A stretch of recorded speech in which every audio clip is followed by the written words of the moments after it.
Okay, so like imagine this, right? You're in this super important game, like the championship, yeah, and you're 1 point away from winning the whole thing. But there's this catch. The ref, well, it's like they've got it out for you. Every call is like, what? That doesn't make sense. You know that feeling, right? That total unfair. Like the whole system is against you. That's kind of what Zelensky is getting at with this whole thing at the UN about Russia and Ukraine. It's pretty clever, actually, how he takes that feeling, that everyday experience of like power imbalances and connects it to something with like global consequences, you know? Totally. And that's what we're going to, deep dive into today. Zelensky's speech at the UN, where he's really pushing hard for his peace formula, the 10 points, as the way to end this conflict. But it's bigger than just let's be friends, right? It's totally an analysis of like global power, those institutions that are supposed to be keeping things chill, keeping the peace, but clearly aren't really getting the job done. Okay, so let's break this down. Right away, Zelensky points out this huge difference in, like, actual size between Ukraine and Russia. It's not even close. He's like, Russia is already massive, more than 20 times larger, and still they want more.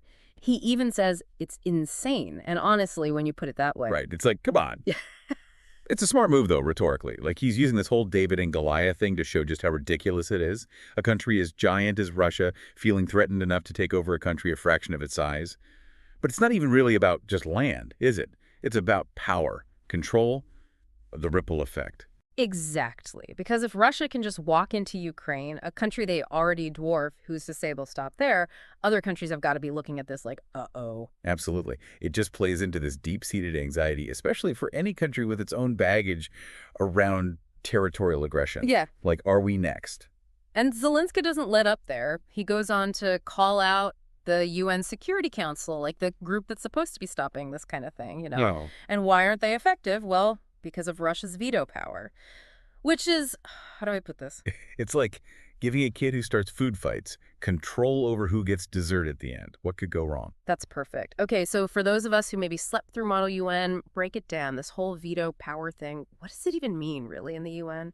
Okay, so think of the Security Council, like the VIP table, right? You got your big players, U.S., UK, France, China, and Russia. Mm-hmm. They get to decide about, global peace, keeping things safe. But, and it's a big but, Russia, because they're permanently there at the VIP table, they've got this special power. Let's say they don't like what the group decides. Even if everyone else says, yeah, good idea, Russia can be like, nope, veto, and that's it. The idea is dead. Even if that idea is, good for the planet, keeps things from going boom. You got it.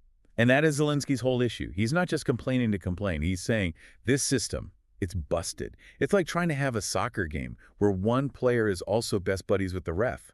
How are you supposed to get a fair game, ever? So the whole point of the UN Security Council, it was made after World War II, like, hey, let's never do that again, but it's kind of failing big time here, huh? Well, right. It's like this system built for a different time, back when it was more obvious who the bad guy was. But today, it's so messy. And the UN is like this stage for, countries to flex on each other instead of actually solving problems. It's like trying to use, I don't know, a rotary phone to send a text. Speaking of solutions, though, Zelensky's got his 10-point peace formula. But it's not just about ending the fighting right now, is it? This is like long game stuff, too. 100%. His peace formula is like the whole shebang. It covers nuclear stuff so no one gets vaporized, Yeah. making sure people have food, even things people forget about, like what happens to prisoners. What about the environment after all this fighting? He gets that real peace. It's not just guns go quiet. It's about rebuilding, making sure it doesn't happen again, ever. And he makes it clear this isn't a Ukraine-only deal. This is like the blueprint for if any nation gets jumped like this, right? Totally. He's making it everyone's problem, everyone's solution. In fact, he talks about how this is different from like those half measures, a truce for a bit, but nothing really changes. It's like he's saying, look, this isn't a time for just patching things up. We need a real fix, a lasting one. And he gets pretty real about it, too. Like, he calls out China, Brazil, right there on a world stage. He's saying, don't even try to go around this peace formula.